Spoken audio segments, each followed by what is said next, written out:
Bike ಅಥವಾ scooty purchase ಮಾಡೋರಿಗೆ ಭಾರತ ಸರ್ಕಾರ 10,000 ರೂಪಾಯಿ ಸಬ್ಸಿಡಿ ನೀಡ್ತಾ ಇದೆ.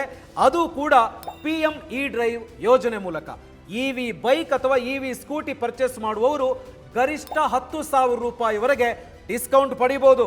ಅದು ಕೂಡ ಶೋರೂಮ್ನಲ್ಲೇ ಆನ್ ದ ಸ್ಪಾಟ್. ನೀವೇನಾದ್ರೂ ಇವಿ ಸ್ಕೂಟರ್ ಅಥವಾ ಬೈಕ್ ಪರ್ಚೇಸ್ ಮಾಡೋ ಪ್ಲಾನ್ ನಲ್ಲಿ ಇದ್ದೀರಿ ಅಂತ ಹೇಳಿದ್ರೆ ಈಗಲೇ ಈ ರೀಲ್ ಅನ್ನ ಸೇವ್ ಮಾಡ್ಕೊಂಡ್ಬಿಡಿ. ಎಸ್, ಈ ಯೋಜನೆಯ ಅಡಿ ಸಿಗುವ ಸಬ್ಸಿಡಿ ನಮಗೆ PM E-ಡ್ರೈವ್ ಡಿಜಿಟಲ್ ವೋಚರ್ ಮೂಲಕ ಬರುತ್ತೆ. ಏನ್ ಮಾಡಬೇಕು ಹಾಗಿದ್ರೆ, ಮೊದಲು ನೀವು ನಿಮ್ಮ ಹತ್ತಿರ ಇರುವಂತ ಅಧಿಕೃತ ಶೋರೂಮ್ ಅಂದ್ರೆ ಆಥೋರೈಸ್ಡ್ ಇವಿ ಶೋರೂಮ್ಗೆ ಭೇಟಿ ಕೊಡಬೇಕು. ನೀವಲ್ಲಿ ಯಾವ ವಾಹನವನ್ನ ಪರ್ಚೇಸ್ ಮಾಡಬೇಕು ಅಂತ ಹೇಳುವಂಥದ್ದನ್ನ ಮೊದಲಿಗೆ ಡಿಸೈಡ್ ಮಾಡಬೇಕು. ಡಿಸೈಡ್ ಆದ ನಂತರ ಅಲ್ಲಿರುವಂತಹ ಡೀಲರ್ಗೆ ಹೇಳಿದ್ರೆ ಅವರು PM E-ಡ್ರೈವ್ ಪೋರ್ಟಲ್ ಮೂಲಕ ಪ್ರಕ್ರಿಯೆಯನ್ನ ಆರಂಭಿಸ್ತಾರೆ. ಮುಂದಿನ ಹಂತದಲ್ಲಿ ಒಂದು ಆಪ್ ಮೂಲಕ ನಿಮ್ಮ ಫೋಟೋ ಮತ್ತು ಆಧಾರ್ ಅನ್ನ ಸ್ಕ್ಯಾನ್ ಮಾಡಿ ಆಧಾರ್ ಬೇಸ್ಡ್ KYC ಅನ್ನ ಪೂರ್ಣಗೊಳಿಸ್ತಾರೆ.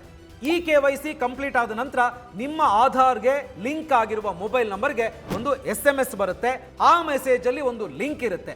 ಗಮನದಲ್ಲಿಟ್ಕೊಳ್ಳಿ, ಲಿಂಕ್ ಕ್ಲಿಕ್ ಮಾಡುವ ಮೊದಲು ಬಂದಿರುವ ಮೆಸೇಜ್ ಸರಿಯಾಗಿದೆಯಾ ಅಂತ ಚೆಕ್ ಮಾಡಿ, ನಂತರ ಕ್ಲಿಕ್ ಮಾಡಿ. ಆ ಲಿಂಕ್ ಅನ್ನು ಕ್ಲಿಕ್ ಮಾಡಿ ಡಿಜಿಟಲ್ ವೋಚರ್ ಅನ್ನ ಡೌನ್ಲೋಡ್ ಮಾಡ್ಕೊಳ್ಬೇಕು. ನಂತರ ಡೌನ್ಲೋಡ್ ಮಾಡಿದ ವೋಚರ್ ಮೇಲೆ ನಿಮ್ಮ ಸೈನ್ ಮಾಡಿ ಅದನ್ನ ಡೀಲರ್ಗೆ ಕೊಡಬೇಕು. ಡೀಲರ್ ಕೂಡ ಅದಕ್ಕೆ ಸೈನ್ ಮಾಡಿ ಮತ್ತೆ ಅದನ್ನ ಪೋರ್ಟಲ್ ನಲ್ಲಿ ಅಪ್ಲೋಡ್ ಮಾಡ್ತಾರೆ. ಅಷ್ಟೇ, ಸಬ್ಸಿಡಿ ಮೊತ್ತ ತಕ್ಷಣವೇ ಕಡಿತ ಆಗುತ್ತೆ. ಆಮೇಲೆ ನೀವು ಉಳಿದ ಹಣವನ್ನ ಮಾತ್ರ ಅಲ್ಲಿ ಪೇ ಮಾಡಿದ್ರೆ ಸಾಕು. ಫಾರ್ ಎಕ್ಸಾಂಪಲ್, ಇವಿ ವಾಹನದ ಬೆಲೆ 80,000 ರೂಪಾಯಿ ಇದೆ ಅಂದ್ರೆ ಅದರ ಮೇಲೆ 10,000 ರೂಪಾಯಿ ಸಬ್ಸಿಡಿ ಬಂದ್ರೆ ನೀವು ಕೇವಲ 70,000 ರೂಪಾಯಿ ಮಾತ್ರ ಪೇ ಮಾಡಿದ್ರೆ ಸಾಕು. ಮತ್ತೊಂದು ವಿಷಯ ಗಮನದಲ್ಲಿಟ್ಕೊಳ್ಳಿ, ನೀವು ಸಹಿ ಮಾಡಿದ ವೋಚರ್ನ ಕಾಪಿ ನಿಮಗೆ SMS ಮೂಲಕ ಬರುತ್ತೆ. ಸಬ್ಸಿಡಿ ಮೊತ್ತವನ್ನ ಡೀಲರು ಸರ್ಕಾರದಿಂದ ಪಡಿತಾರೆ. ಇಲ್ಲಿ ನಮಗೆ ಯಾವುದೇ ಕೆಲಸ, ಯಾವುದೇ ಟೆನ್ಷನ್, ಯಾವುದೇ ಹೆಡ್ಡೇಕ್ ಇರೋದಿಲ್ಲ. ಸೊ ಈ ಇನ್ಫಾರ್ಮೇಶನ್ ನಿಮಗೆ ಇಷ್ಟ ಆಗಿದೆ ಅಂದ್ರೆ ಇವಿ ಬೈಕ್ ಅಥವಾ ಇವಿ ಸ್ಕೂಟಿಯನ್ನ ಪರ್ಚೇಸ್ ಮಾಡೋರಿಗೆ ಈಗಲೇ ಶೇರ್ ಮಾಡಿ.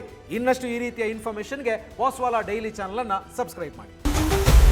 ಬಾಸ್ವಾಲಾ, ಬಿ ದ ಬಾಸ್.